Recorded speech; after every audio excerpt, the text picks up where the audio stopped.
without further ado, let's go ahead and get into the first team here in the NFC South. We're going to go from 4th place last year to 1st place this year. No, we're not. Just kidding. We're going to start with the Panthers, who are the 3rd place team, despite having the same record as the Saints. The Carolina Panthers, the 5-12 Carolina Panthers coming into this season with a win total of 6.5 there with some juice to the over. Let's talk, as we always do. We're going to start with these free agency moves, and then we'll let Derrick kind of give us his initial takes here. Losses, guys like Jadeveon Clowney, who did lead them in sacks last year with Alshon Robinson.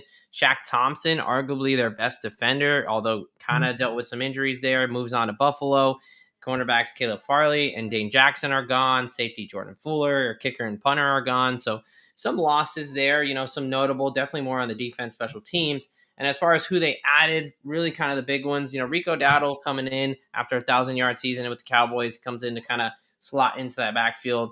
Tetairoa McMillan, the number 8 overall pick for Carolina there, is the big wide receiver out of Arizona. Defensive Nick Scourton out of South Carolina. Patrick Jones coming over from Minnesota. Tershawn Wharton was one of the big deals out of Kansas City, a guy who kind of popped up. Bobby Brown and Roseboom from LA, and then safety Trevon Moehrig from the Raiders. So they bought in a lot. This is one of those teams that spent a lot of money. As they should have. They were pretty bad. But where are you at with this kind of free agency takeaways here? Yeah, I mean, I don't know if Miles Sanders leaving is necessarily a bad thing, especially when you bring in a Rico Dowdle in his replacement. I think just looking down through here, Shaq Thompson, I think is probably the biggest loss. He's kind of led their team from the linebacking position, at least on defense, for the past number of years. But as far as additions go, I do like what they've done this offseason, starting with their a couple of their draft picks. And, when it came to the draft, everybody was saying that this wide receiver class wasn't a great one. And it kind of surprised me that they took Tetairoa McMillan, but at the same time, it was definitely a position of need. You also bring in Hunter Renfrow, who has been off or out of the NFL for a year and a half, dealing with some ulcerative colitis stuff, and it'll be interesting to see how he bounces back, because when he's on the field and 100% healthy, he's definitely a weapon. Yeah, defensively, I still have some question marks. But yeah, I think overall, I like what they have done this offseason. Yeah, I mean, on paper they should be a little bit better, but they were really bad last year. Oh, yeah. Like you got rid of 2 of your top guys in Jadeveon Clowney and Shaq Thompson, and you could talk about Dane Jackson, Jordan Fuller. I mean, that's a decent amount of starters that actually aren't terrible. No. And you bring in some guys that are projected to be okay, but Christian Roseboom he was a backup in LA. I don't really like that move that much. Moehrig, we'll kind of see. Like, none of these guys are like home run absolute splashes for me. So I just think this team was, this is a 5-1. I think they definitely upgraded on offense. Defensive wise, I think it's probably neutral, at least at this point. I do still have questions about the tight end position, which we'll talk about in a second. Right now, it's slotted to be Tommy Tremble, who just had back surgery a couple of weeks ago. So that's going to be an interesting thing. But major takeaways, where we talked about some of there's a lot of changeover on this team, especially on defense. But I think it all surrounds around what Bryce Young are we going to get? When he was his rookie year, he looked like unsavable. He had no idea where he was going. Last year he got benched for Andy Dalton, and then he came back and did okay, right? I mean, he played pretty well, really. Yeah, right near the end. But how many wins did that equate to? Not a ton, right? So it's kind of like, are we just saying he's looking better because he looked so bad before? Do we really expect him to take that kind of leap forward in year 3 with the second year under Dave Canales? What are your thoughts on Bryce Young and what he's going to look like this year? I think he does take another step forward. Will he, crack the top 10, top 15? I don't think so, as far as quarterbacks go. But we talked about the additions on offense that they made. Plus, you also have to think, kind of like you mentioned, second year under Canales and in his scheme. You hope that there's some development from his wide receiver group last year, but you also bring in a couple guys. So yeah, I think hopefully that offensive line can pick up the slack where they have lacked over the last couple years. They definitely improved last year. But overall, I think from a wide receiver standpoint, they made a huge improvement in that room.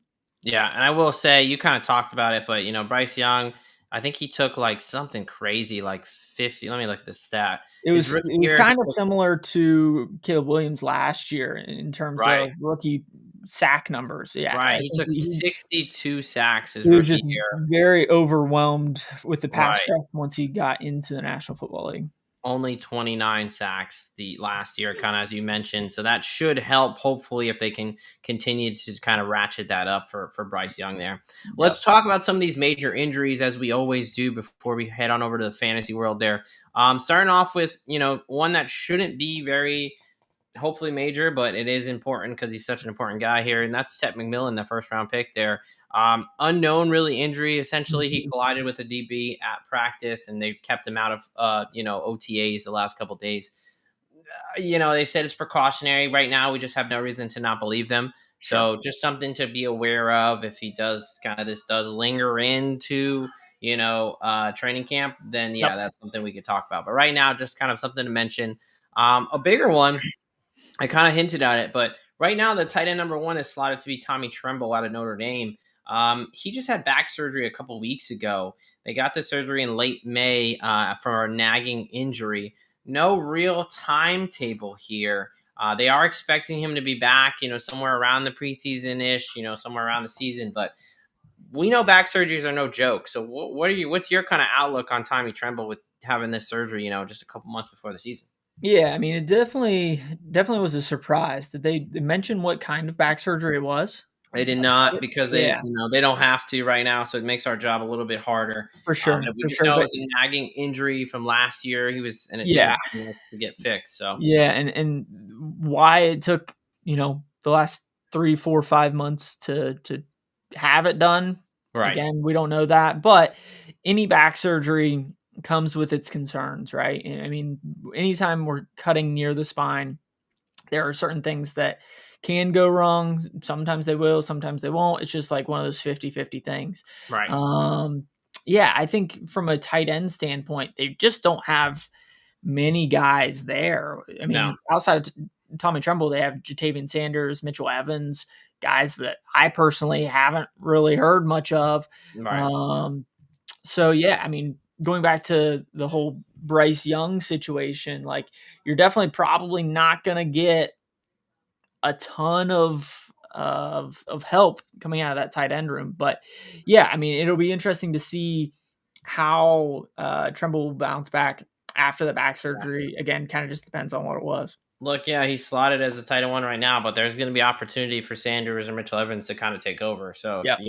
if you're thinking maybe a really late flyer or something like that, if they step up, but again, Jatavion Sanders at least had that opportunity last year, and he didn't really take a hold of it. So Right. we'll kind of see, but something to monitor, and why I have major question marks for that tight end position for them. For sure. Big one on the defensive side, Derrick Brown, who went out in week 1 of last season with a meniscus tear. Mhm. We've talked about this in the past, but when you have a meniscus tear, it's kind of, what helps to cushion for your knee, essentially to Yep. prevent the bone on bone. There's two options. You can either have a meniscectomy where they cut it out, but it's worse for long-term health, or you get it repaired, which is a much longer recovery, but it's better for overall long-term knee health.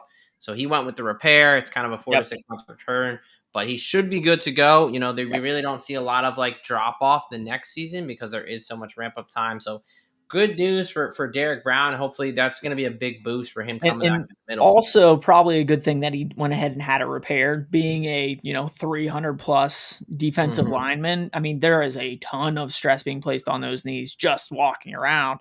Right.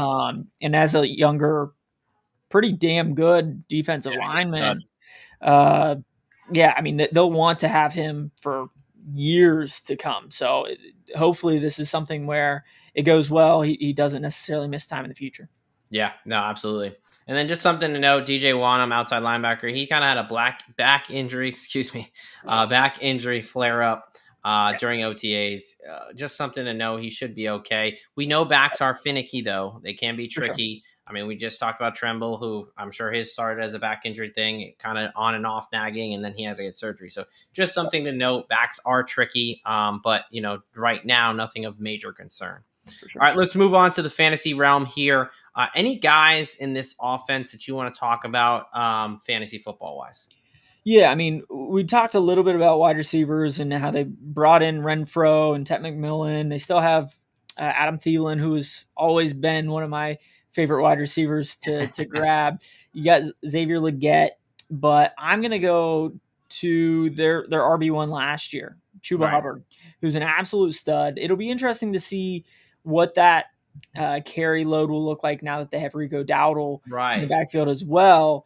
But I think Chuba Hubbard, at least going into the season, will still be getting the majority of those carries, will still be slotted as their RB1. Yeah, and I like that you brought that up because that's someone who I typically immediately go to is Chuba Hubbard, but we can't ignore Rico Dowdle being there now. Rico Dowdle did rush for 1,000 yards last year, and I agree that, it'll still be Chuba Hubbard's show, but he really didn't have much competition last year. We know Miles Sanders didn't do a heck of a whole lot there. So it will be interesting. I still like Chuba Hubbard, but I'm maybe a little bit more hesitant to click that button right now until I kind of get a better idea what the Rico Dowdle situation is. I agree he's going to be the RB1, but I liked it much more last year when I was confident, like, hey, he's going to get 250 plus touches. So that's a little bit more of an interesting conversation with Rico Dowdle coming in there. All right, let's get over to the betting side here. A much, much more enjoyable side for us. This is a 5-12 team last year. The win total comes in at 6.5. Over is a bit juiced, about -145, -130, -125 over on ESPN Bet. So it depends on where you get it. Some plus money to the under. We'll go through their futures here. They're around plus 250, 225 to make the playoffs, -300 to miss, about plus 350 to plus 400 to win the division, plus 40 all the way between 44 and 80 to 1, depending on what book you're at, to win the conference, and then anywhere from 110 to 150 to 1 to win the Super Bowl. A lot of variability that probably won't matter because I don't know how many people are playing that, but are you playing anything future win total wise for this Carolina Panthers team? Yeah, I like I said, I like what they've done this offseason. I just don't think it'll compute to too many more wins. So I'm going to take the under 6.5 plus money. Yep. Like I said, I just don't think that I know enough about this team. They've been bad for the last 3, 4, 5 years at this point. And like you mentioned, Bryce Young, we still don't know what kind of a quarterback he's going to shape up to be. And then we still have all kinds of questions on the defensive side of the ball too. So I'm taking the under 6.5. I'm going to co-sign that right with you. I'm going to go under 6.5 wins plus 125 over at FanDuel. I don't think this should be juiced to the over for this team to be 2 wins better than they were last year. I still don't trust Bryce Young. I have questions on the wide receiving core. I have questions on the defense, the tight end. Look, I understand they brought in guys on defense, but they also lost arguably their best player in Shaq Thompson and their sack leader from last year in Jadeveon Clowney. So, it's not like they just loaded up. They're still going to have to replace some things. They were really, really bad last year. So they're playing a third, and I probably feel a little bit better if they were playing a fourth place schedule. Yep. They're playing a third base schedule because they actually got a couple wins in their division there. So I'm on the under here as well. We'll move over to the player prop side. Did you have anything else, futures win side? Win side, no. Player wise, I do have a couple though. One of which is actually on the defensive side of things. Here at IDB Plus, we do talk defense every once in a while. I'm taking Jaycee Horn to have 2+ interceptions. I think he can get to 2. It's been a couple years since he's had more than 1, but the dude just got paid, and he's going to want to ball out because of that. And I think they will be a little bit more competitive, making sure that defenses can't just rely on the running game the entire second half, which will give him some more opportunities to be a ball hawking corner that he is. Yeah, 2+ there at plus 165, getting a nice juicy price on that one. Yep. Yeah, Derrick famously pulled out the Kool-Aid McKinstry under 1.5 interceptions plus money bet for us last year. So somebody you want to pay attention to when he grows around this defensive bets. We don't do it a ton, but that must means we feel pretty damn good about it there. And Derrick Brown shoring up the middle will help them having to throw the ball. It's true. Other teams having to throw. So I like that play there. I will go over to the offensive side and give me Bryce Young under 3,150 and a half passing yards at plus 100 over at DK. Last year in 14 games, he only had 2,400. In his rookie year in 16 games, he only had 2,800, about 2,850. So he is still, at least almost 300 yards short of this number here. Yep. And he's just not someone that throws for a ton of yards. I think the offense is gonna have to go through Chuba Hubbard again. Maybe they have a little bit of a two-headed monster with Rico Dowdle, but I think if they're smart, they try to rely on the run. And if you're going to tell me, people are trying to say they're a little bit more competitive, that means there's going to be less garbage time, right? Yep. That he's going to be getting a lot of these throws. He's just someone, obviously anytime you take an under on a seasoned player, you also get the benefit of, we're not going to wish injury on anybody, but he hasn't played all 17 games. I mean, he got benched for Andy Dalton last year. Andy Dalton's still on the roster. Same coach that did it is still his head coach. I mean, there is a chance, like if Bryce Young is not the dude, like I don't think they mind moving on. Right? They'll figure it out, So I like this in more ways than one, whether he plays all 17 games, which he hasn't this season, or if whether it's injury or he gets benched. He's not someone that throws for a ton of volume. I think just because Tetairoa McMillan got there, I don't think that's gonna like super increase his ceiling. So I'm gonna go under his passing yards there. I looked at his passing touchdowns. I think it's around 17 and a half, 18 and a half with some juice to the under. I don't mind that one as well. But I figured, hey, if they are more competitive, maybe they'll run the ball a little bit more and have a little more touchdown opportunity. And then I'll finish one up here because I think you're going to piggyback off of it. Yep. Chuba Hubbard, we talked about him. We both like him. He is the heartbeat and soul of this offense. Chuba, we're going to go over 6.5 rushing touchdowns at plus 125 over on ESPN Bet, and then over 10 plus touchdowns at plus 225 on Bet 365. Chuba Hubbard, he had almost 1,200 yards and 10 touchdowns last year, only in 15 games to get 10 touchdowns. And I did talk about Rico Dowdle and some concerns, maybe taking away some playing time and some yards. Rico Dowdle had over 1,000 yards last year, and he only had 2 rushing touchdowns. So he's not really the goal line back, just still going to be Chuba Hubbard getting them a bulk of those touchdowns. So I really do feel comfortable with Chuba Hubbard there. I think he's going to have another solid year, and especially punch it in the end zone. Yeah, I'll piggyback off of you. I actually ended up going with rushing yards. So give me Hubbard to go over 1,000 at plus 115. I think he's going to be the guy. At the end of the day, Canales kind of fell in love with Chuba Hubbard last year. I don't necessarily think that Rico Dowdle is a guy that is, he's definitely going to take some of those carries, but I think this is still going to be the Chuba Hubbard show. And like you mentioned as well, I think they will be more competitive and they will rely a little bit more on the running game. So, and I think that's part of the reason why you see both of them there, because they're probably going to have more chances to run the ball at the end of the day. So yes, he may lose a few carries, but he ran for almost 1,250 yards last year. So even if, he dips a couple hundred, this still hits. So give me Hubbard over 1,000.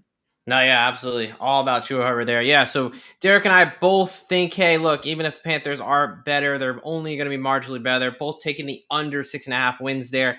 Both liking Chuba Hubbard. He likes Jaycee Horn to get 2 picks on the season, and I like to fade Bryce Young's passing yards for these Carolina Panthers for the 2025 season. All right, we are going to move on to our next team. But before we do that, I got to tell you guys about some of our amazing sponsors that we got here at IDP Plus. First up, it's Bob Long's Fantasy Football Consistency Guide. Get a leg up on your opponents with Bob's 10th annual edition of the Fantasy Football Consistency Guide for 2025. Look, folks, there's a reason we're on the 10th edition, and it is not just because we keep present reprint, right? My guy Bob is killing it over there. If you are a fantasy football player, you are going to want to get this guide. Purchase yours for a measly $15 on Amazon. That's a lunch meal right there to get you a leg up on all your buddies, everybody in your work, pools, whatever it may be. Just search 2025 Fantasy Football Consistency Guide today. Thank you for watching the IDP Plus YouTube network. If you enjoyed this video, give it a thumbs up and don't forget to subscribe to our channel. Be sure to tap the bell icon to get notified whenever we upload new content.